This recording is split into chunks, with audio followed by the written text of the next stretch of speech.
Hello दोस्तों, antique narratives Hindi में आपका स्वागत है। दोस्तों, आज हम जानेंगे मेगास्थनीज द्वारा रचित विख्यात पुस्तक इंडिका में दिए गए प्राचीन भारत के विवरण के कुछ अद्भुत एवं रोचक तथ्य। मेगास्थनीज द्वारा रचित इंडिका की मूल पुस्तक अब मौजूद नहीं है। सौभाग्यवश कई अनुवर्ती इतिहासकारों ने इंडिका पर व्यापक रूप से शोध व उसे अपने लेखों में उद्धृत किया, जिससे इस पुस्तक का आंशिक रूप से पुनर्निर्माण संभव हुआ। विशेष रूप से अरियन और डियोडोरस ने इंडिका पर विस्तार से विमोचन किया, जिसका आज हम इस वीडियो में अन्वेषण करेंगे। मेगास्थनीज एक यूनानी यात्री था जो 4वीं शताब्दी ईसा पूर्व में भारत आया था। उसी समय उत्तर भारत में मौर्य साम्राज्य का उदय हो रहा था। एक गौर करने की बात यह है कि ग्रीक होते हुए भी मेगास्थनीज गांधार का रहने वाला था, जिसे उस काल में यूनानी आराकोसिया कहते थे, और सिकंदर के सैन्य अभियान के पश्चात यूनानी साम्राज्य का हिस्सा बन गया था। अरियन के अनुसार वहां से वह भारत के सबसे महान राजा सैंड्रोकोटोस के दरबार में यूनानी राजदूत के रूप में आया था। मेगास्थनीज ने सैंड्रोकोटोस के साम्राज्य के राजधानी का एक बहुत ही मनोरम विवरण दिया है। उसने लिखा कि इस भव्य शहर को पॉलीबोथरा नाम से जाना जाता है। वह इसके विशाल आकार और प्रभावशाली किलेबंदी का उल्लेख करते हैं जो इसे सुरक्षित बनाती है, और कैसे रणनीतिक रूप से स्थित होने के कारण यह व्यापार और वाणिज्य का एक विशाल केंद्र था। अभिलेखों के अनुसार पॉलीबोथरा गैंजेस और इरैनबोस नदियों के संगम पे स्थित है। हम जानते हैं कि यूनानी गंगा को गैंजेस कहते थे और इरैनबोस सोन नदी को कहा गया है, जिसे प्राचीन भारत में हिरण्यबाहु के नाम से जाना जाता था। इस विवरण से यह बात निश्चित हो जाती है कि पॉलीबोथरा कोई और नहीं बल्कि मौर्य साम्राज्य की राजधानी पाटलिपुत्र को ही कहा गया है, और सैंड्रोकोटोस चंद्रगुप्त मौर्य के नाम का ही ग्रीक विरूपण है। मेगास्थनीज के अभिलेखों से हमें मौर्य काल के भारत की एक अमूल्य अंतर्दृष्टि प्राप्त होती है। चलिए इनमें से कुछ विशिष्ट तथ्यों का रुख करते हैं। हम वैदिक कालीन समाज के 4 वर्णों को तो जानते हैं, परंतु मेगास्थनीज के अनुसार मौर्य काल में समाज 7 वर्गों में विभाजित था। इनमें प्रथम श्रेणी थी पुरोहितों की। इनका जीवन ज्ञान विज्ञान एवं पठन पाठन में बीतता था, और ये आश्रमों और गुरुकुल में रहा करते थे। वर्ष में एक बार ये राजा द्वारा आयोजित महासंघ में भाग लेते थे और साल भर के अपने अनुसंधान को राज्य के सामने प्रस्तुत करते थे, और इसके फल में जो भी अनुदान प्राप्त होता था उसे ग्रहण करते थे। यह पदों में सर्वोच्च परंतु संख्या में सबसे कम थे। श्रेणी में दूसरे थे राजकीय अधिकारी।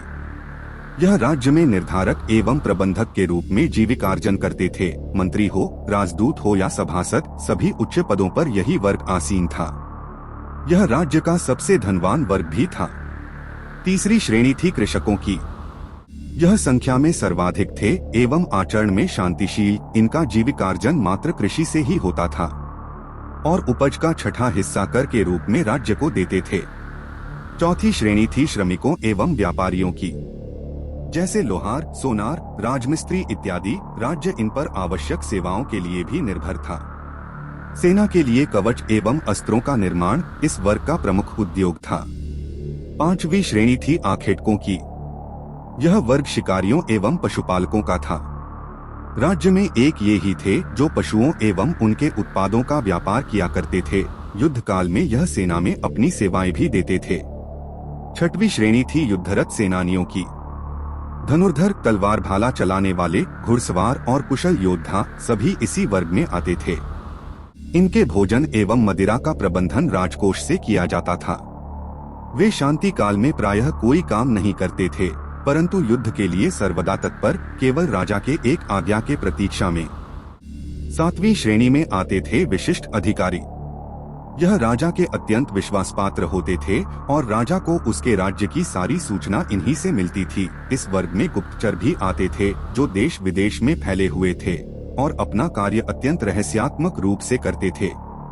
राजा इनको खुले हाथों से पुरस्कृत करता था, परंतु विश्वासघात करने पर क्रूरता से दंडित भी करता था। मेगास्थनीज बताते हैं, भारत के लोग कभी भी अनियंत्रित भीड़ के रूप में इकट्ठा नहीं होते और न ही असंगति का प्रदर्शन करते हैं। कुल मिलाकर प्राचीन भारत के लोग शांतिप्रिय और व्यवस्था का पालन करने वाले थे। चोरी जैसा छोटा अपराध भी पाटलिपुत्र में एक दुर्लभ घटना थी। मेगस्थनीस ने प्राचीन भारत में महिलाओं की स्थिति का भी अवलोकन किया। अन्य सभ्यताओं की तुलना में उनकी उच्च स्थिति, स्वतंत्रता, सामाजिक और आर्थिक मामलों में उनकी सक्रिय भागीदारी और समाज में उनके सम्मान के बारे में लिखा।